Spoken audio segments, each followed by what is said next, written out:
समन्ता चक्कवालेषु अत्रा गच्छन्तु देवता सद्धम्मं मुनिराजस्स सुनन्तु सग्गमुखदं धम्मස්සවන කාලෝ අයං භදන්තා ධම්මස්සවන කාලෝ අයං භදන්තා ධම්මස්සවන කාලෝ අයං භදන්තා සාදු සාදු සාදු නමෝ තස්ස භගවතු අරහතෝ සම්මා සම්බුද්දස්ස නමෝ තස්ස භගවතු අරහතෝ සම්මා සම්බුද්දස්ස නමෝ තස්ස භගවතු අරහතෝ සම්මා සම්බුද්දස්ස සාදු සාදු සාදු ගරුතර මහා සංඝරත්නයන් අවසරයි ශ්‍රද්ධාවන්ත පින්වත්නි බුදුරජාණන් වහන්සේගේ උතුම් ශ්‍රී සද්ධර්මය අපිට හැම කාරණයක්ම අවබෝධ කරන්න සුළු කාලයක් නෙමෙයි අරහත්ත්වයේ දක්වාම තියෙන බව අපි මතක තබා ගන්න ඕනේ. දැන් අපි මෙහෙම හිතමු. පංච උපාදානස්කන්ධය ගැන ඔබ යමක් දැනගත්ත කියලා.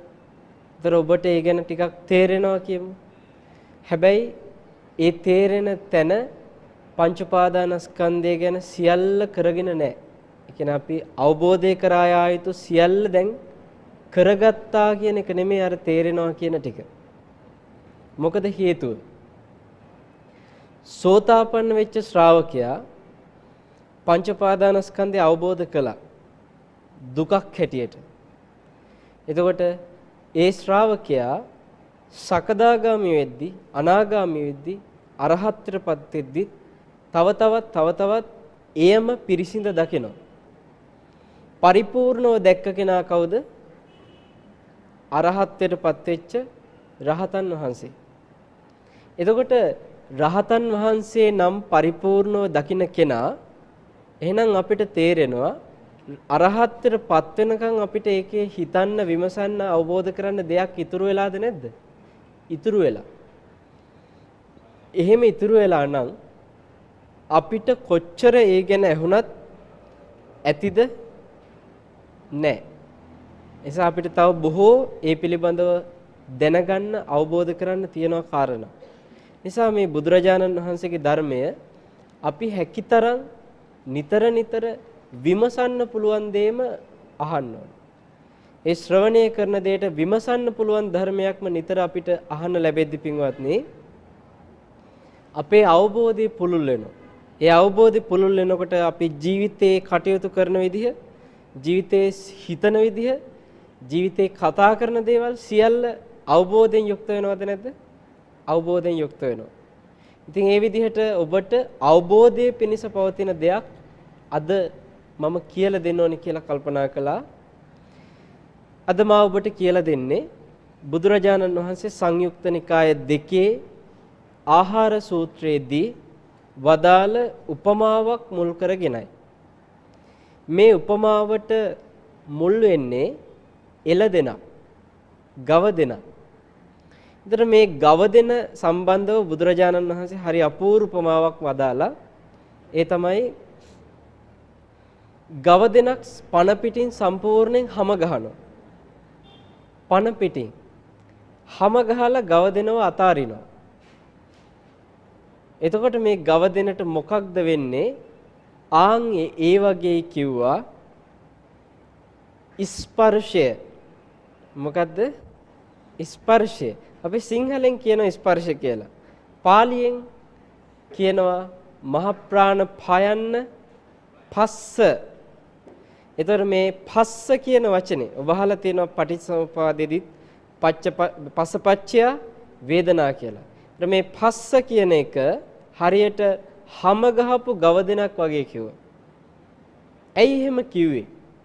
ආන්ගේ හැම ගහපු ගවදෙනක් වගේ කියන්නේ මොකද කියන කාරණය අපි මේ වෙලාවේදී විමසලා බලමු. ධර්මයේ ශ්‍රවණය කරන ඔබ ඇතම් කෙනෙක් මොකද්ද ස්පර්ශ කියන්නේ කියලා දන්නව වෙන්න පුළුවන්.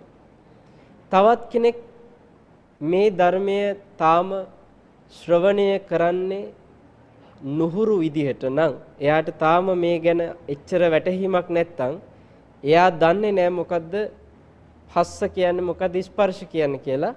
ඒ නිසා කාටත් මේක ටිකක් වැටහෙන්න අපි මුල ඉඳලා සාකච්ඡා කරමු මොකක්ද ස්පර්ශ කියන්නේ? ඇයි ස්පර්ශය හැම ගහපු ගව දෙනක් වගේ කියලා බුදුරජාණන් වහන්සේ වදාළේ. මේ කාරණේ අපිට ඒකාන්තයෙන්ම පින්වත්නි අවබෝධය පිණිස පවතිනවා. මේක ජීවිතයේ හැම තත්පරයකටම ඔබට අවබෝධය වැඩෙන්න හේතු වෙනවා. ඒ නිසා මේ කාරණේ ඔබ මනාකොට දැනගත යුතුමයි. අපි නිකන් මෙහෙම හිතමු. ඔබ පත්තරයක් කියවනවා. එතකොට දැන් ඔබ පත්තරේ බලනකොට නිකන් හිතන්න ලොකු පත්තරයක් කියන්නේ ඉරිද පත්තරයක් අරගෙන ඔබ කියවනවා. එතකොට මේ ඉරිද පත්තරේ දැන්වීම නෙමෙයි සම්පූර්ණයෙන්ම ප්‍රවෘත්ති විශාල ප්‍රමාණයක් පිරිච්ච පත්තරයක්. එතකොට මේ ප්‍රවෘත්ති පිරිච්ච පත්තරේ පුංචි පුංචි කොටස් වෙන් කරලා වෙන වෙනම ප්‍රවෘත්ති රාශියක් වම් පැත්තේ පිටුවෙත් දකුණු පැත්තේ පිටුවෙත් දැන් ඔබට දිග අරගත්තු පත්තරේ දකින්න ලැබෙනවා. ඒ අතර තැන් තැන් වල ඡායාරූපත් දකින්න ලැබෙනවා. දැන් ඔබ පත්තරේ කියවගෙන යනවා. එතකොට පින්වත්නි යම්කිසි ඔන්න එක ප්‍රවෘත්තියක් මුණ ගැහිලා දැන් ඒ ප්‍රවෘත්තිය තමයි මේ මොහොතේ බලන්නේ. අපි හිතමු ඒ ප්‍රවෘත්තිය තුල තියෙනවා කවුරු හරි දරුවෙක් තමන්ගේ අම්මව ඝාතනය කරලා ඒ ප්‍රවෘත්තිය දැන් කියවගෙන යන ඔබගේ මනසට මොනවද හිතෙන සිතුවිලි? අම්මා මරලා. එතකොට අනේ මෙහෙමත් දරුවන්ව මේ අම්මලා වැදුවනේ කියලා ඔබේ හිතට සමහර විට ඒ දරුවා කෙරෙහි ගැටුණු සිතක් එන්න පුළුවන්. එතකොට ඒ අම්මා ගැන පව්වේ අසරණී කියලා අනුකම්පා සහගත හිතක් එන්න පුළුවන්. ඊළඟට ධර්මයක් දන්න කෙනෙක් නම් ආනන්තරීය පාප කර්මයක් කරගෙන දැන් ඉතින් මේ කොල්ලා කල්පයක් තිස්සේ දුක් විඳින්න නිරේ උපදීනේ අනිවාර්යයෙන්ම ඒක ස්ථිරවම වෙනවනේ කියලා කර්මයේ ස්වභාවය සිහි වෙලා එන්න පුළුවන්. දැන් මේ පුංචි ප්‍රවෘත්ති තීරුව. ඒ ප්‍රවෘත්ති තීරුවත් එක්ක අපේ හිතට එන දේවල් ටික. ඊට පස්සේ පින්වත්නි අපි හිතමු ඊට යට තීරුවේ තියෙනවා ආයෙත් ඊළඟ ප්‍රවෘත්තියේ එතන තියෙනවා කවුරු හරි අම්මා කෙනෙකුත් තාත්තා කෙනෙකුත් ඒ දෙන්න දරුවා දාලා ගිහිල්ලා මහපාරේ කොහේ හරි මේ වගේ ප්‍රවෘත්තිනේ තියෙන්නේ. දැන් ඕක බලනකොට මොකද්ද හිතෙන්නේ එකපාරට හිතට? මෙහෙමත් අම්මලා තාත්තලා කියලා දැන් ඒ අය කෙරෙහි ගැටිච්ච සිතක් හිතට එනවා. අනේ අර අසරණය පව් කිරිසප්පය කිසි දෙයක් දන්නේ නැති පුංචි දරුවා මහපාරේ කොහොම හිටියද? ඒ වගේ ඔබට ඒ දරුවා ගැන දැන් අනුකම්පා සහගත සිතුවිලි හිතට ගලාගෙන එයි. මේ වගේ ලෝකයකනේ අපි ජීවත් වෙන්නේ ආදී ලෝකයේ ගැන පිළිකුල් සහගත සිතුවිලි එයි. මෙහෙම මේ ළමයින්ට කරන්න හිතක් පපුවක් කොහොමද මේ අම්මගේ තාත්තගේ හදවතේ ඇති වුනේ කියලා ඔබට ගොඩාක් දේ හිතේ. දැන් අර ආනන්තරීය පාප කර්ම ගැන කලින් හිතච්ච සිතුවිලි එකක්වත් එනවද? දැන් ඒව එන්නේ නැහැ. දැන් මේ ප්‍රවෘත්ති කොටසත් එක්ක. ඊළඟට තවත් ප්‍රවෘත්තියක් තියෙනවා ඒක බලනවා. ඒක බලනකොට ඒකේ තියෙනවා කොහේ හරි තැනක කාට හරි ගෙයක් හදලා දීලා කවුරු හරි කෙනෙක්. ඒ ගේ හදලා දීලා ඒකේ හොඳ ප්‍රවෘත්තියක් තියෙනවා. දැන් ඕක කියවගෙන යනකොට මොකද්ද හිතට එන්නේ? අනේ කොච්චර දෙයක්ද මේ වගේ අතහැරීමක් කරන මිනිස්සුත් මේ රටේ ඉන්නවනේ මොනතරම් වාසනාවක්ද. දැන් ඔබට ඒ වගේ එක එක දේ අර තුන්වෙනි ප්‍රවෘත්තිය කියවගෙන යනකොට හිතට එයි. බලන්න පින්වත්නි එක කඩදාසියක් අපේ හිත එක එක පැතිවලට හැරෙවද නැද්ද? එකවරක දෙමව්පියන් ගැන අනුකම්පාවකුත් දරුවෝ ගැන ගැටිච්ච සිතකුත් ඇති කරනවා. තව වරක දෙමව්පියන් ගැන ගැටිච්ච සිතකුත් දරුවා ගැන අනුකම්පා සහගත සිතකුත් ඇති කරනවා. තව වර එක ලෝකයේ ගැන කලකිරීමක් ඇති කරනවා. තවත් වර එක ලෝකයේ ගැන සතුටක් ඇති වෙනවා. මේ වගේ මිනිස්සු ඉන්න ලෝකෙක අපිට ඉන්න ලැබෙන එක කොච්චර දෙයක්ද කියලා. එකම පත්තර පිටුවක් එකම කඩදාසියක අපේ මනස එක එක පැතිවලට හැරෙනවා. මොකද්ද මේ වෙන්නේ? එතන සිද්ධ වෙන දිහා හොඳට විමසලා බැලුවොත් දැන් ප්‍රවෘත්ති තුනයිද මුළු පත්තර පිටු දෙකේම තියෙන්නේ? නෑ. ඔය උදාහරණ ටිකක් කිව්වේ. ඒ වගේ ගත්තම විශාල ප්‍රවෘත්ති ප්‍රමාණයක් මේ පත්තර පිටු දෙකේ වම් පැත්තේ පිටුවේ දකුණු පැත්තේ පිටුවේ තියෙනවා. ඊළඟට ඕ අතරේ තවත් දැන්වීම් එහෙම මෙහෙන් තියෙනවා කියමු. ඒවා බලනකොට සමහර විට ඔන්න ඔබට යම්කිසි අඩුපාඩුවක් තියෙන දෙයක්. ඒ දේ අවශ්‍ය වෙලා තියෙන ඔබ දැන් ඒ දේ සොයමින් ඉන්නවා. ඒ දේ ගැන දැන්වීමක් තියෙනවා. ඒක දැක්ක ගමන් හිත හැරෙනවා මේකට පොඩ්ඩක් කෝල් එකක් දීලා බලන්න ඕනේ ඒක ගන්න ඕනේ. දැන් ඔන්න ඒකටත් සිතක් ඇති වෙනවා. මේ වගේ එකම පත්තර පිටුවක් ඇතුලේ විවිධාකාර විදිහට හිත හරවලා එක එක ආකාරයේ ගැටෙන සිත් ඇලෙන සිත් විවිධ දේ හදන්න අර පත්තර පිටුව තුළ හැකියාව තියෙනවද නැද්ද? තියෙනවා. මේ වගේ තමයි සාමාන්‍ය ජීවිතයේ ගෙවනකොට ඇස් දෙකෙන් රූප බලන මොහොතක් පාසා එක්ක ඇලෙන සිතුවිලි එක්ක ගැටෙන සිතුවිලි. ඒවත් එක්ක ඔය ධර්ම කරුණුත් සමහර විට එහෙම මෙහෙම මුසු වෙලා ගැටිච්ච සිතින්ම තවත් කෙනෙක් ගැන කලකිරීමෙන් හිතා ඉන්නවා. මේ වගේ මෙහෙම කොහොමද ගගා ධර්මයත් ඒකට ඇඳිලා. අර අම්මා මරපු පුතා ගැන හිතුවේ ආනන්තරී පාප කර්මයක් කරගත්ත ගගා හිතුවට පුතා ගැන ගැටිච්ච සිතකුත් හිතේ ඇවිල්ලා. එතන द्वේෂයත් මුසු වෙලා හැබැයි ධර්මයත් මුසු වෙලා. නේද? තනිකර අපි ඉන්නේ මුලාවක. ධර්මයේ හිතුවට. ඒ වගේ පින්වත්නි බලන රූපත් එක්ක ඇහෙන ශබ්ද එක්ක දැනෙන ගඳ සුවඳ එක්ක දැනෙන රස එක්ක කයට ලැබෙන පහස එක්ක හිතට හිතෙන සිතුවිලි එක්ක හැම මොහොතෙම මනස දුවදුවා වෙනස් වෙවි නෙමෙයිද තියෙන්නේ? මේක හැමතිස්සෙම දුවදුවා වෙනස් වෙවි තියෙන්නේ. දැන් අපි ඔය ඇහැ මුල් කරගෙන විතරයි නිකන් උදාහරණයකට මේ සුළු මොහොතක පත්තරයක් බලන අවස්ථාවක සිද්ධාමි ගත්තේ. මේ తত্ত্বය පත්තරය බලන ඔබටත් මටත් එක විදිහට සිද්ධ වෙනවද නැද්ද? සිද්ධ වෙනවා.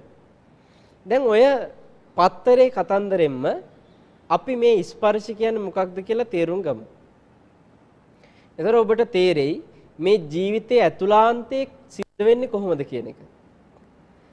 බලන්න හොඳට පත්තරේ තිබුණට ඇහැක් තිබුණ නැත්තම් ඔය පත්තරේ තියෙන ඒවා ගැන අදහසක් එනවද? නැහැ. ඇහැක් ඕනේ. ඇහැ තිබිලා පත්තරේ ඔය රූප ටික තිබුණ නැත්තම් ඔය තොරතුරු තිබුණ නැත්තම් ඒවා දැනගන්නවද? එක්ක පත්තරේ නැහැ එක්ක පත්තරේ ඒ තොරතුරු ටික නැහැ. එතකොට ඔබ ඒ තොරතුරු දැනගන්නවද? දැනගන්නේ නැහැ. එහෙනම් ඒ තොරතුරු දැනගන්න ඇහත් ඕනේ ඒ පත්තරේ තියෙන රූපෙත් ඕනේ. ඔය දෙකම තිබුණ පමණින්මත් දැනගන්නවද? දැනගන්නේ නැහැ. දැන් බලන්න පළවෙනි ප්‍රවෘත්තිය කියවනකොට ඇහැක් හටගත්තා. ඒ කියන්නේ මනස මුල් වෙච්ච ඇහැක්. නාම රූප පච්චය සලආයතනං කියන නාම රූප නිසා හටගන්න ඇහැක් පළවෙනි ප්‍රවෘත්තිය කියවද්දි හටගත්තා. එතකොට දෙවෙනි ප්‍රවෘත්තිය කියවනකොට හටගත්තේ ඒ නාම රූප මුල් කරගත්තු ඇහැද? නැහැ. සම්පූර්ණ මනස වෙනස් වුණා. මනස වෙනස් වෙනකොට ඇහත් වෙනස් වුණා. ඇසේ ක්‍රියාකාරීත්වයත් වෙනස් වෙලා. තුන්වෙනි ප්‍රවෘත්තියට යනකොට මනස තවත් වෙනස් වෙනවා. ඒ වෙනස් වෙනකොට මනස මුල් කරගත්තු මේ ඇහි ක්‍රියාකාරීත්වෙත් වෙනස් වෙනවා. එතකොට බලන්න ප්‍රවෘත්තියෙන් ප්‍රවෘත්තියට ඇහත් වෙනස් වෙලාද නැද්ද? වෙනස් වෙලා. රූපෙත් වෙනස් වුණාද නැද්ද? මොකද පළවෙනි ප්‍රවෘත්තියම නම් දෙවෙනි තැනක් තියෙන්නේ අපිට වෙනත් අදහස් ටිකක් එන්න බෑ. ඒ කියන්නේ රූප ටිකත් වෙනස් වුණාද නැද්ද? වෙනස් වුණා. දැන් මෙතන සිද්ධ වෙන දේ තමයි නිකන් හිතන්න ඔය S2 අභියස ඔය ප්‍රවෘත්ති ටික ඔක්කොම එකවර නෙමේද තියෙන්නේ? පත්‍රේ පිටුවෙන් පිටුව ගමු. එක පිටුවක් පෙරලලා ඒක වහලා අලුත් පිටුවක් ගන්නවා. අන්න එතකොට නම් කලින් තීච්ච නැති පිටුවක් අලුතෙන් ආවා. කලින් තීච්ච පිටුව අයින් කළා. එහෙමයි. හැබැයි එකම පිටුව ඇතුලේ ප්‍රවෘත්ති රාශියක් තියෙද්දි එකම පිටුව ඇතුලේ ඡායාරූප රාශියක් තියෙද්දි මොකද්ද වෙලා තියෙන්නේ? එතකොට වෙලා තියෙන්නේ එකම පිටුවක් උනාට ඒකේ තියෙන ප්‍රවෘත්ති රාශියක් S2ට අභියස පෙනුනට ඒ ප්‍රවෘත්ති රාශියම එකවර දැනගෙනද? දැනගෙන නැහැ. එහෙනම් අපිට තේරෙනවා පින්වත්නි ඒ ප්‍රවෘත්ති රාශියම S2 අභියස තිබ්බට අපි ඔක්කොම ටික එකවර තේරුම් ගත්තේ නැහැ. එකවර කියුවේ නැහැ. අපි හිතමු පළවෙනි ප්‍රවෘත්ති අපි කියුවේ දවල් 1:31ට පළවෙනි ප්‍රවෘත්තිය කියවන්නේ. දැන් ඕක කියවලා ඕක හිතලා සමහරවිට දෙවෙනි ප්‍රවෘත්තිය කියනකොට 1:35 වෙලා කියමු. 1:31ට පළවෙනි ප්‍රවෘත්තියත් දෙවෙනි ප්‍රවෘත්තියත් මම කියන්නේ 1:31ට තත්පර වශයෙන් උත් ගමු 1:31යි තත්පර 10යි. දැන් ওই වෙලාවේ පළවෙනි ප්‍රවෘත්තියත් දෙවෙනි ප්‍රවෘත්තියත් තුන්වෙනි ප්‍රවෘත්තියත් ඔක්කොම ටික ඔලුවට ගියාද? 1:31යි තත්පර 10ට පළවෙනි ප්‍රවෘත්තියයි දෙවෙනි ප්‍රවෘත්තියයි තුන්වෙනි ප්‍රවෘත්තියයි ඔක්කොම ප්‍රවෘත්ති ටික ඔලුවට ගියාද? අර දැන්වීම ටිකයි ඒවට කරන්න ඕන ටිකයි ආනන්තරීපාපේ කර්ම කරලා ගිය නිර්යන ළමයා ගැනයි ළමයා මහපාරි දාලා ගිය අම්මා තාත්තා ගැනයි ඒ තොරතුරු ටික ඔක්කොම ඔලුවට ආවද? අර එක් මොහොත තුළ නෑ. එකක් 1:31ට තව එකක් 1:35ට ඔහොමනේ දැන් ඕක කියවගෙන යනකොට සිද්ධ වෙන්නේ. පළවෙනි ප්‍රවෘත්තිය කියවල ඉවර වෙලා දෙවෙනි ප්‍රවෘත්තියට ගිහිල්ලා දෙවෙනි ප්‍රවෘත්තිය කියවද්දි අපි පළවෙනි ප්‍රවෘත්තිය කියවන මොහොතේ දෙවෙනි ප්‍රවෘත්තිය ගැන අදහසක්වත් හිතේ තිබ්බද? තිබ්බේ නැහැ. හැබැයි ඔය S2 ඉස්සරහා මේ දෙවෙනි ප්‍රවෘත්තියක් තිබුණද නැද්ද? තිබුණා. තුන්වෙනි ප්‍රවෘත්තියට යනකොට දෙවෙනි ප්‍රවෘත්තිය කියවද්දිවත් පළවෙනි ප්‍රවෘත්තිය කියවද්දිවත් තුන්වෙනි ප්‍රවෘත්තිය ගැන අපේ හිතේ අදහසක් තිබුණේ නැහැ. හැබැයි තුන්වෙනි ප්‍රවෘත්තියත් පළවෙනි දෙවෙනි කියවන අවස්ථාවල අපේ S2 ඉස්සරහා තිබ්බද නැද්ද? තිබ්බා. මොකද්ද මේ වෙන්නේ එතකොට? S2 ඉස්සරහා ටික ඔක්කොම තිබ්බනම් ඇයි දැනගත්තේ නැත්තේ? එහෙනම් එකම පත්තර පිටුවක් ඇතුලේ එක එක අතට මනස විසි කරන්න. ඇලෙන දෙයටයි, ගැටෙන දෙයටයි, ඕමනා කරන දෙයටයි පිළිකුල් වෙන්නයි, ඕන වෙන්නයි, එපා වෙන්නයි, හා කියන්නයි එක එක දේවල් වලට මනස වීසි කෙරෙන්න හේතු වෙන දේවල් රාශියක් එක කඩදාසියක තිබුණට ඒ සියල්ලම S2 අභියස තිබුණට අපි ඒවා දැනගත්තේ එකින් එක වෙන වෙනමද නැද්ද? එකින් එක වෙන වෙනමයි. පත්තරේම දිගෑරන් හිටියට පත්තරේ ප්‍රවෘත්ති දහසක් තිබුණට එකින් එක ප්‍රවෘත්තිය තමයි අපේ ඔළුවට ගියේ. එතකොට ප්‍රවෘත්ති ටික ඔක්කොම එකවර S2 ඉස්සරහා තියෙනවා. හැබැයි සියල්ල අතරින් අපි දැනගන්නේ එකවරකට එක ප්‍රවෘත්තියක්. එහෙනම් මෙන්න මේකට තමයි බුදුරජාණන් වහන්සේ වදාළේ විඥාණය කියලා. ඒ හේතුව විඥානාතීතිකෝ භික්ඛවේ විඥානන්ති උච්චති කිව්වා විශේෂයෙන් දැනගන්න. ඒකයි විඥානය කියලා කියන්නේ. ඒ කියන්නේ දැන් අර ඇහක් තියෙනවා පත්තර පිටුව නම් රූපෙත් තියෙනවා. හැබැයි ওই දෙකම තිබුණට ඒ පත්තර පිටුවේ වෙන වෙනම තියෙන රූප ප්‍රවෘත්ති වෙන වෙනම තියෙන ඒවා එකින් එක වෙන වෙනම දැනගත්තා. ආන්ගේ වෙන වෙනම වෙන් කර කර දැනගන්න උපකාරුනේ කවුද? විඥානය. නිකන් මෙහෙම හිතන්න. විඥානේ කියලා ක්‍රියාකාරීත්වයක් නොවුනා නම් ඔතන මොකක්ද වෙන්නේ? ඇහෙන් ඔක්කොම ටික එකවර දැනගන්නවද? නෑ, කිසිවක් දැනගන්නේ නෑ. ඒතර විඥානේ කාගේ හරි කෙනෙකුට අවුල් වෙලා පළවෙනි ප්‍රවෘත්තියයි දෙවෙනි ප්‍රවෘත්තියයි ඔක්කොම ටික එකට දැන් අපි මෙහෙම හිතමු ඔබ මොකක් හරි පළතුරු බීමක් හදනකොට ඒකට අඹ ටිකක් කපලා දාලා ගස් ලැබු ටිකක් කපලා දාලා කෙසෙල් ටිකක් කපලා දාලා තව තියෙන පළතුරුත් කපලා දාලා ඔක්කොම එකට මිශ්‍ර කරලා තනි දියරයක් කරලා ගන්න පුළුවන්ද බැරිද? පුළුවන්. ඒ වගේ මේ පත්තරේ තියෙන ප්‍රවෘත්ති 10ක් එක පිටුවේ තියෙනවා නම් ප්‍රවෘත්ති 10ම එකට මිශ්‍ර වෙලා එකවර දැනගන්නවද ලෝකේ කාටවත්? ලෝකේ එක කෙනෙකුටවත් එහෙම වෙනවද? එහෙම වෙන්නේ නැහැ. හැබැයි එහෙම නොවුනට ලෝකේ හැම කෙනාම ඔය පත්තරේ කියවද්දී ඒ කෙනාගේ S2 ඉස්සරහා ඔය ප්‍රවෘත්ති 10ම එකවර නැද්ද ඇහැ ඉස්සරහා? ප්‍රවෘත්ති 10ම ඇහැ ඉස්සරහා තියෙනවා. තිබ්බට 10ම එකවර දැනගත්තේ නැහැ. අන්න ඒකයි විඥානයේ වෙනස ඔන්නතනින් තේරුම් ගන්න. එහෙනම් ඇහැ තිබ්බ පමණින්ම රූප තිබ්බ පමණින්ම ප්‍රවෘත්ති 10ක් කියන්නේ රූප 10ක් කියලා හිතන්න. ඒතර රූප 10ක් එක පිටුවේ තියෙනවා.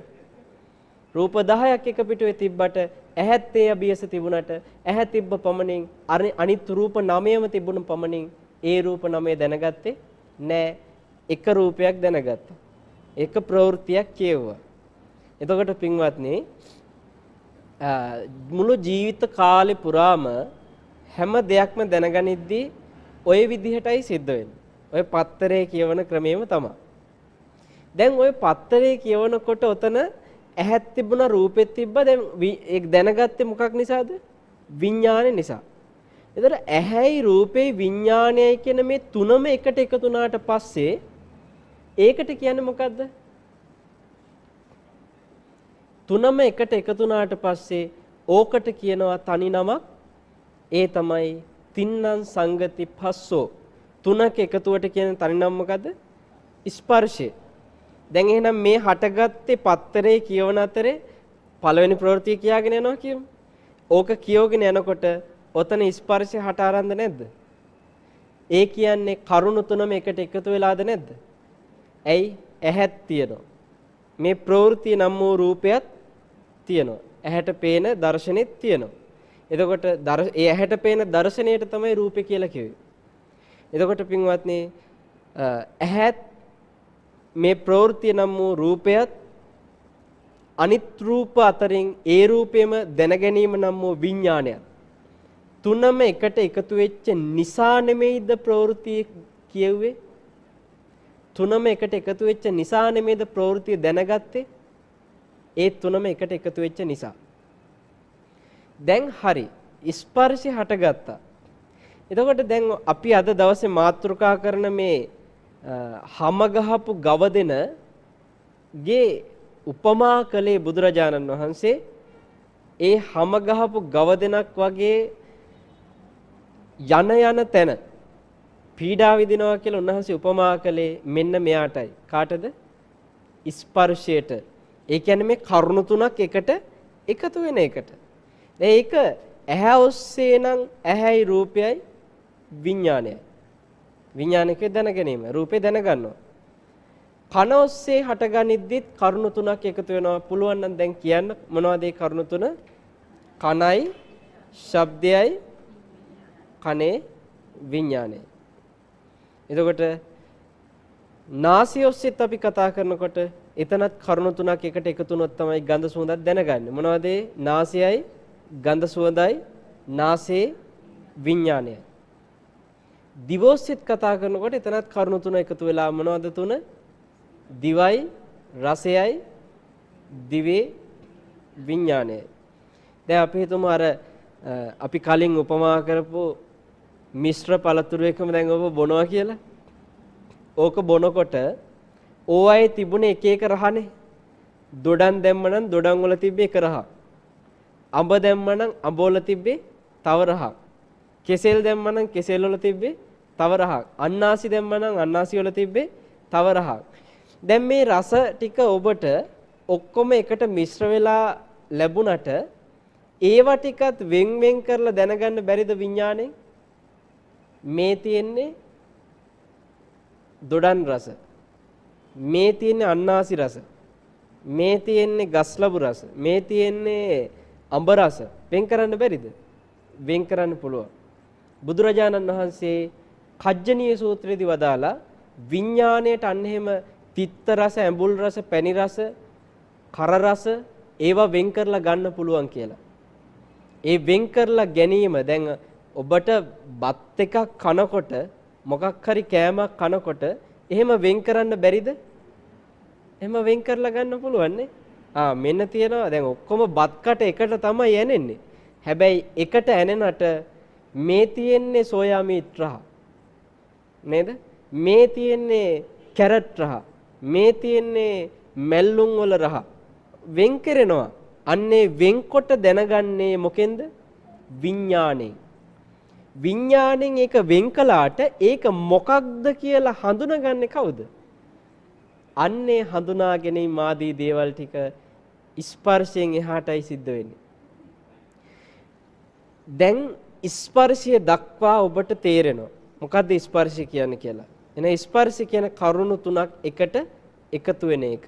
දිව වගේමයි කයට පහස දැනෙද්දිත් කයයි පහසයි විඥානය එකතු වීම තමයි කය මුල් කරගෙන හටගන්න ස්පර්ශය. මනසට අරමුණක් එද්දි ඒ අරමුණත් විඥාණයෙන් දැනගන්න. එතකොට මනස ස්පර්ශයත් හට ගන්නවද නැද්ද? හට ගන්නවා. ස්පර්ශ කීයද ඔක්කොම? 6යි. මොනවද? ඇහැයි රූපේයි විඥානය එකතු වෙලා හටගන්න ස්පර්ශය. ඇසේ විඥානෙ මුල් වුණොත් ඒ ස්පර්ශය මොකද්ද? ඒකට කියනවා චක්කු විඥාන. චක්කු විඥානේ සහ ඇහැ රූප තුනම එකට එකතු වුණාට පස්සේ ඒ ස්පර්ශයට කියනවා චක්කු සම්පස්ස. චක්කු සම්පස්ස. රූපයක් බලබලා දැනගන්න හැම තැනම තියෙන්නේ කරුණු තුනේ එකතු වීමක්. ඒකට කියන නම චක්කු සම්පස්ස. පුංචි කාලේ ඉඳලා අද වෙනකන් අපි රූපයක් දැනගත්තා නම් ඒ හැම තැනම හටගත්තේ මොකද්ද? චක්කු සම්පස්ස. අන්න එක හැම ගහපු ගව දෙනා. ඊළඟට කනට ශබ්දයක් ඇහෙනකොට එතනත් හටගන්නේ මොකද්ද? කනයි ශබ්දයයි කනේ විඥානේ, සෝත විඥානේ. ඔය තුනේ එකතුවට එතනත් තිබුණේ මොකද්ද? සෝත සම්පස්ස. මේ විදිහට අපි හයමක හිත කතා කරමු. ගාන සම්පස්ස, නාසයේ ස්පර්ශය. ඊළඟට දිවේ ස්පර්ශය, જીවහා සම්පස්ස. කයේ ස්පර්ශය, කාය සම්පස්ස. මනසේ ස්පර්ශය, මනෝ සම්පස්ස. ඔය සම්පස්ස 6 හැම ගහපු ගව දෙන්නු 6ක් වගේ මේ ජීවිතයේ ක්‍රියා කෙරෙන්නේ. ඇයි බුදුරජාණන් වහන්සේ මේ හැම ගහපු පණ ඇති ගව දෙනක් වගේ කියලා ස්පර්ශයට උපමා කළේ? ඒ ගැනයි දැන් අද අපි විමසන්න උත්සාහ කරන්නේ. බලන්න පින්වත්නි, පළවෙනි ප්‍රවෘත්තිය කියවගෙන ගියා නේද? මොකද්ද පළවෙනි ප්‍රවෘත්තිය තිබුණේ? තමන්ගේම අම්මව ඒ පුතා විසින් අමානුෂික විදිහට ඝාතනය කරලා. දැන් පළවෙනි ප්‍රවෘත්තිය. මේක කියවනකොටම ඇහැයි රූපයයි විඥානයයි තුන එකතු වුණ ගමන් මොනවද ඔබේ මනසේ උනේ? ඔබට දැනුණා මහා පුදුමාකාර දුකක් නේද? සෑහෙන සතුටක් හිතුණාද මේ පුතා අම්මව මරලා කියලා දැනගත්තට පස්සේ? නෑ, ලොකු දුකක් දැනුණා. ඊළඟට බලන්න, ඒ දුකත් එක්කම ගොඩාක් දේවල් හිතට ආවද නැද්ද? ධර්මයේ දන්න කෙනෙක් නම් හිතුණා ආනන්තරී පාප කර්මයක් කරගෙන දැන් ඉතින් කල්පයක් නිරේ උපදී. මේ වගේ දරුවෝ මොකට වැදුවද මේ අම්මලා? මෙහෙම දරුවෝ ඉන්න රටකද අපි ජීවත් වෙන්නේ? දැන් ගොඩාක් දේ ඔන්න හිතට ගලාගෙන එනවා.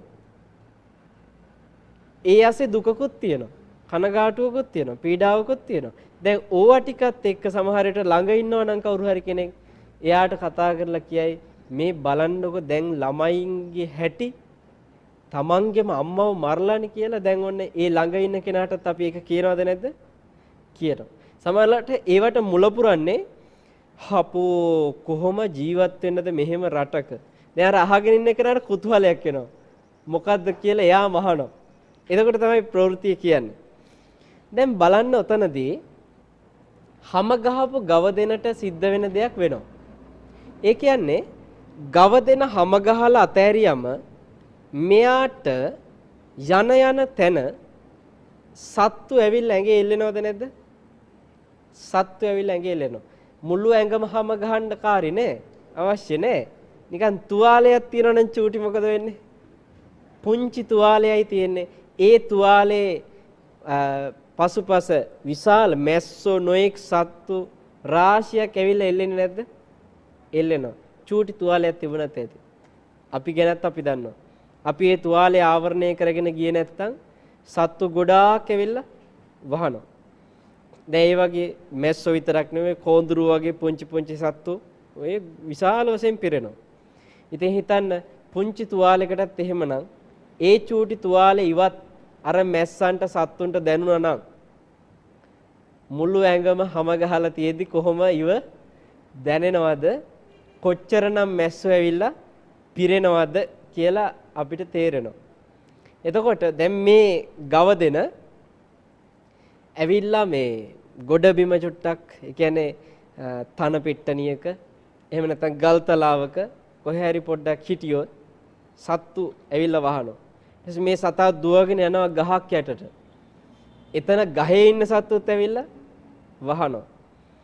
ඊට පස්සේ බැරිම තැන ගිහිලා රිංගනවා ගල් තලාවකට. ඒ කියන්නේ ගල් ලෙනකට.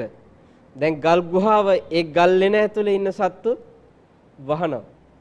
ඊට පස්සේ දැන් මේ ගොඩබිම ඉද්දී මැස්සෝ වහන්නේ එක එක සත්තු වහන්නේ කියලා බැරිම තැන ගිහිලා පයින්නවා වතුරකට. මොකද වෙන්නේ? එතනත් මාළු කනවා. බේරිල්ලක් තියනද කොතනක හරි? කිසිම තැනක බේරිල්ලක් නැහැ. යන්නේ කොතනද? එතන කොහොම හරි සත්තු පිරිසක් ඇවිල්ලා ඉල්ලෙනවාමද නැද්ද? එල්ලෙනවාමයි.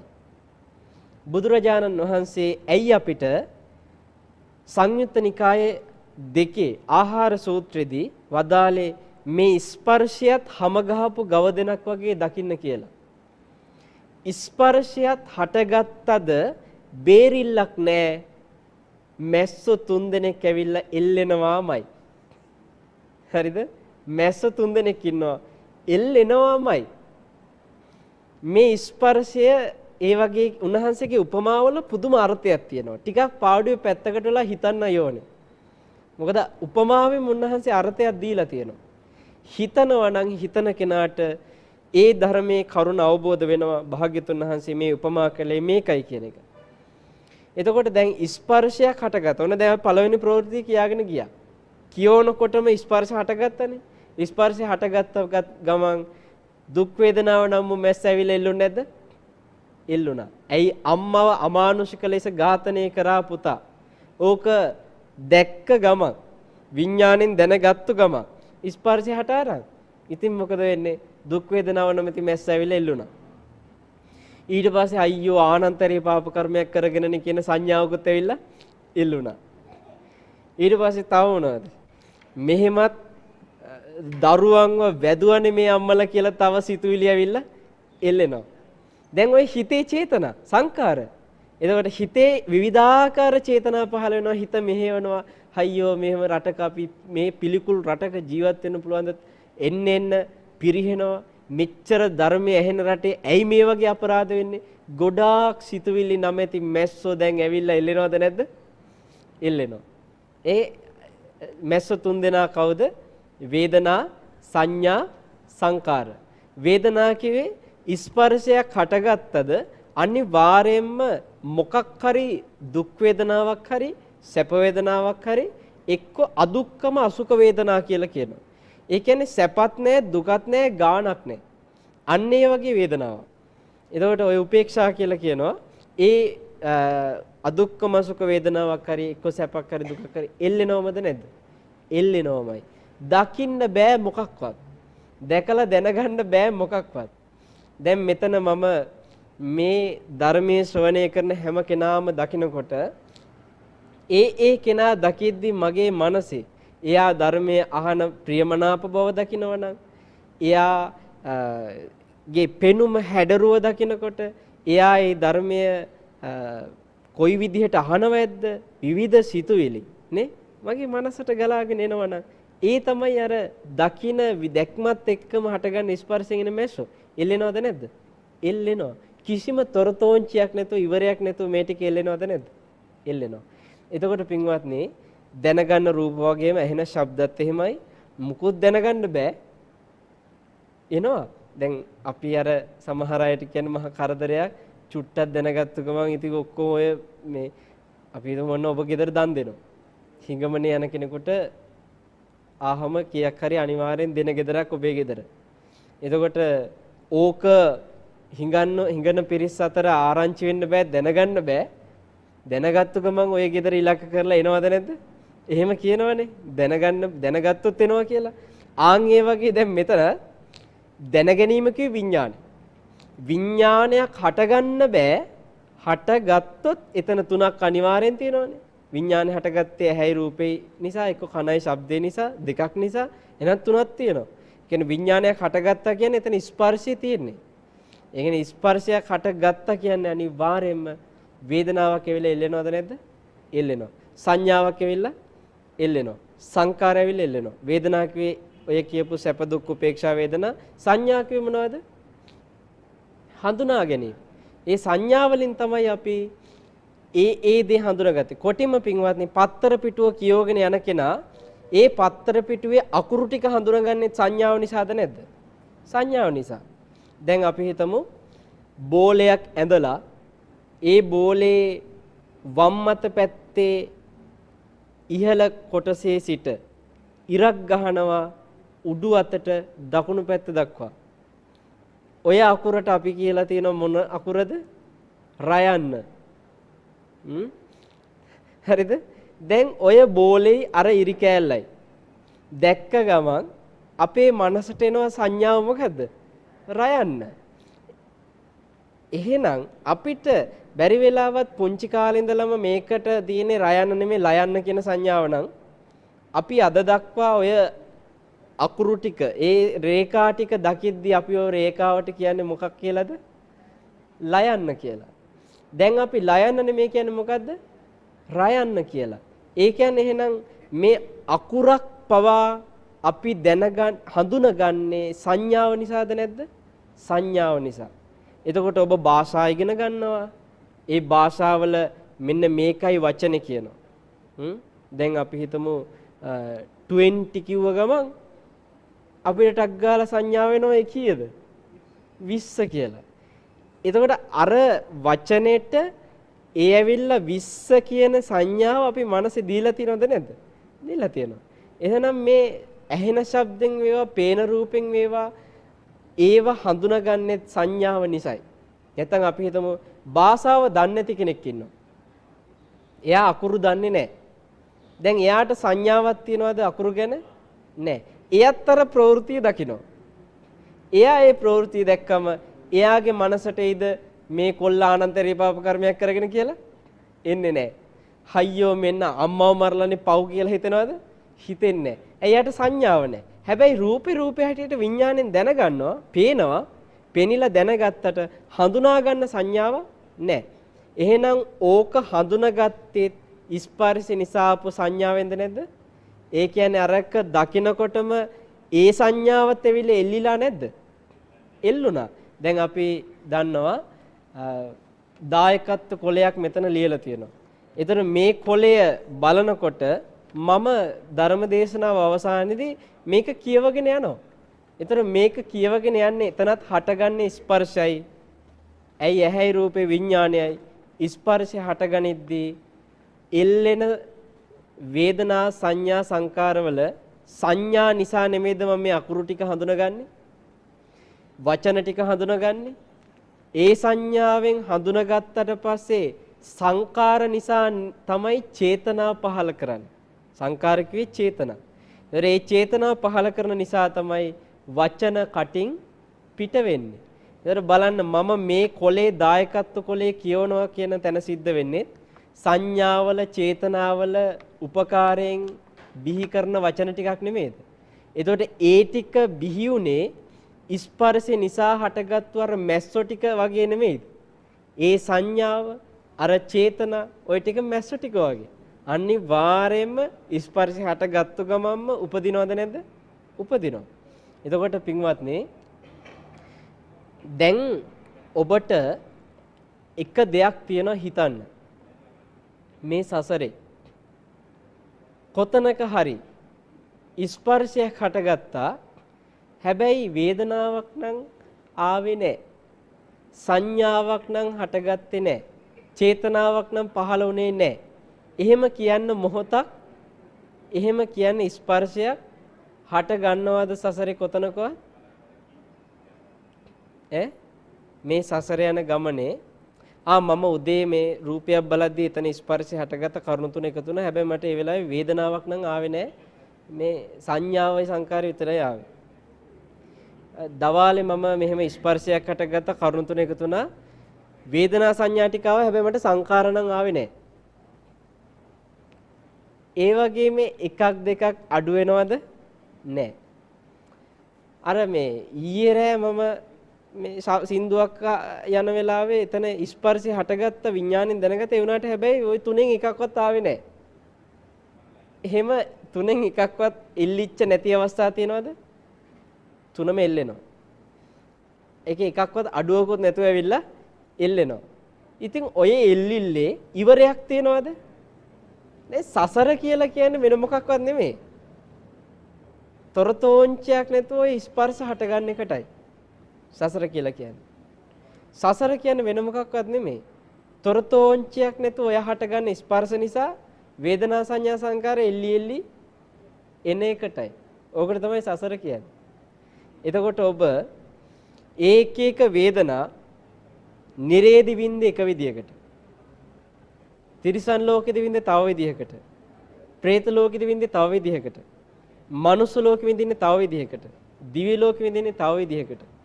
දැන් බලන්න එක දිව්‍ය ලෝකයක් තියෙනවා කිව්වා චපස්සායතනික කියලා දිව්‍ය ලෝකයක්. බුදුරජාණන් වහන්සේ වදාලා එහෙම ලෝකයක් තවත් නැහැ කිව්වා. ඇහින් රූපයක් දැක්කත් සැප විතරයි. කනට ශබ්ද ඇහුණත් සැප විතරයි ජීවිත කාලෙම. නහයට දැනෙන ගඳ සුවඳටත් සැප විතරමයි. දිවට දැනෙන රසයටත් සැප විතරමයි. කයට ලැබෙන පහසටත් සැප විතරමයි. හිතට මොනවද හිතෙන්නේ? සැප විතරමයි. දුකක් කියලා දෙයක් ජීවිත කාලේ කවදාකවත් එන්නේ නැහැ. ඒතකොට ස්පර්ශ ප්‍රත්‍යයෙන් එන්නේ වේදනා තුනෙන් මොන වේදනාවද? සැප වේදනාව විතරයි. එහෙම දිව්‍ය ලෝකෙකුත් තියෙනවා කිව්වා. චපස්සායතනික දිව්‍ය ලෝකෙ කියලා. එතකොට බුදුරජාණන් වහන්සේ වදාලා ඒ දිව්‍ය ලෝකේ තරම් තවත් සැප අධික ලෝකයක් බුදුනෙතින් දකින්නේ නැහැ කියලා. හරිද? ඒ වගේමයි නිරයක් තියනවා කිව්වා චපස්සායතනික නිරය කියලා. ඒ නිරේ උපන් අයට ඇහැට පේන රූප වලට දුක විතරමයි. කිසිම ජීවිතේ කවදාකවත් එක සැපයක්වත් එන්නේ නැහැ. දුක විතරමයි බලන හැම රූපයකටම. කනට ඇහෙනවා නම් ශබ්ද ඇහෙන හැම ශබ්දයකටම ස්පර්ශයෙන් එන්නේ දුක් වේදනා විතරමයි. සැප වේදනා උපේක්ෂා වේදනා නැහැ. නහයට දැනෙන ගඳ සුවඳට ඒ ගඳ සුවඳට දැනෙන්නේ දුක විතරමයි වෙන කිසිම දෙයක් දැනෙන්නේ නැහැ. දිවට දැනෙන රසයටත් එහෙමයි දුක විතරමයි. කයට දැනෙන පහසට දුක විතරමයි. හිතට හිතෙන අරමුණු වලට දුක විතරමයි. ඉච්ඡර භයානක ලෝකෙකුත් තියෙනවා මේ සසරේ. ඔබයි මායි එහෙත් ඉපදිලා තියෙනවා. දැන් නිකම් මේ හිමියව තියනවද කියලා දැන් අපි අහනවා. එහෙම ලෝකයක් බුදුරජාණන්සේ තියනවා කියලා කිව්වද කියලා අපිට හිතෙනවා. හැබැයි අපිට ඕක හිතුණට අපිත් එහෙ හිටියා. ඉඳලා ඇති නෙමෙයි. හිටියා. මාත් හිටියා ඔයගොල්ලොත් හිටියා. ඒ වගේ භයානක සසරක් අතීතේ පහු කරා තාමත් ගෙවනවා අනාගතයටත් ගෙවන්න තියෙනවා. එතකොට පින්වත්නි දැන් මෙතනදී හිතන්න ඒ ලෝකේ චපස්සායතනික ඔය කියපු නිරේ ඉපදිච්ච අයට ස්පර්ශ ප්‍රත්‍යයෙන් එන්නේ දුක් වේදනා විතරයිනේ මැස්සෝ වගේ එල්ලෙන්නේ. ඒ කියන්නේ එවැනි නිරයක් තියෙන්නේ ඒ ආකාරයට කර්ම සකස් කරගත්තු අයට වේදනා පහළ වෙන්නේ. දැන් අපිට මෙතනදී හටගන්නේ ඒ තවත් විදිහකට.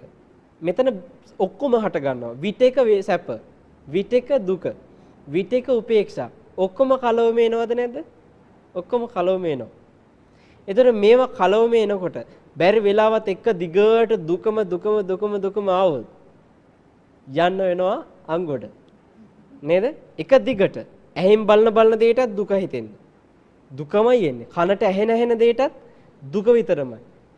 ඔය වැඩි ඕනේ සතියක් දෙකක් කොහොම ගියොත් එහෙම මුලින් බෝධි පූජා ටික තියෙනවා. ඊට පස්සේ කල්පනා කර ඉන්නවා. මාසයක් විතර යනකොට පිස්සන් කොටුවට යනවා. එච්චරටම මනසට දරා ගන්න බෑ දුක විතරක්ම එනවනේ. ඒත් අපි දුක විතරක් කිව්වට සැපත් වෙනවා. නේද? ඔය කොච්චර දුක් පීඩාවෙන් ගගාවිල්ලා මේ වගේ පුටුවක වාඩි වුණොත් යම් කිසි කයට පහසුවක් සැපයක් දැනෙන්නේ නැද්ද? ඒවත් දැනෙන අතරනේ අර දරා ගන්න බැරි දුක විඳින්නේ. දැන් බලන්න පින්වත්නි මේ හැම ආකාරයකම වේදනා විවිධ විදිහට විඳින්න සිද්ධ වෙලා තියෙනකොට ඒකට සුදුසු ලෝක තමයි ඔය ලෝක කියලා වෙන් වෙලා තියෙන්නේ. එහෙනම් සසරේ යනවා කියන්නේ මොකද්ද? ස්පර්ශ හටගනිමින් වේදනා සංඥා සංකාර විඳිමින් ඒවා හටගනිමින් යන ගමන නේද? යන ගමන. ඒ ගමනේදී ඒ වේදනා විඳින්න කර්මානුරූපව කොහෙද තියෙන්නේ? ඒ ලෝකවල වෙන් වෙලා තියෙන එකයි. නිරය කියලා එකක් හැදිලා තියෙන්නේ දුක් වේදනා වැඩිපුර විඳින්න. ඊළඟට මේ වගේ ලෝක තිරිසන් ලෝක හැදිලා තියෙන්නේ ටිකක් දුක් වේදනා වැඩි සැප වේදනාවක් තියෙනවා සමබරව. මනුස්ස ලෝකේ සැප වේදනා වැඩි දුක් වේදනාවක් තියෙනවා. ඒවත් කර්මානුරූපව එක එක්කිනාට වෙනස්. දිව්‍ය ලෝකේ සැප ටිකක් වැඩිපුර වැඩි දුකක් තියෙනවා. ඒ වගේ අර එක එක විදිහට ස්පර්ශයෙන් හටගන්න වේදනාව වෙනස් වෙච්ච තැන් තමයි ඔය ලෝක කියලා වෙන් වෙලා තියෙන්නේ. එහෙනම් මේ සසරේ ස්වභාවයේ ඔය ස්පර්ශ ප්‍රත්‍යයෙන් මැස්සෝ වගේ තොර තෝංචියක් නැතුව වේදනා එනවද නැද්ද? එනවා. දැන් ওই ධර්මදේශනේ අවසන් වුණාට පස්සේ ඕගොල්ලෝ මෙතන ධර්මයේ ශ්‍රවණය කරන්න ආපු අයත් ගෙවල් බලා යන්න වෙනවනේ. ඔය යනකම් ඇහෙන් රූප බල යනවනේ. හැම ගහපු ගව දෙන වගේ නෙමෙයිද ගෙදර යන්නේ? ඉල්ලෙන්නේ නැද්ද? ඔය ඇස් දෙකෙන් බලන රූපෙට එක්ක දුක එක්ක සැප එක්ක උපේක්ෂා මොන හරි එල්ලි නෙමෙයිද ගෙදරට යන්නේ? එල්ල ගෙදරට යනවා. ඉතින් ගෙදරට ගිහිල්ලත් එල්ල ජීවත් වෙනවා. ඒ නිසා මේ ධර්මය අවබෝධ කර ගන්න තුරු ඔය ගමන ඔහොමමයි. ඒ නිසා මේ හැම ගහපු ගව දෙනක් වගේ ඉවරයක් නැතුව විඳින පීඩාවෙන් නිදහස් වන්නට ඔබට මේ උතුම් ශ්‍රී සද්ධර්මය අවබෝධ වේවා කියලා ආශිර්වාද කරනවා. සාදු සාදු සාදු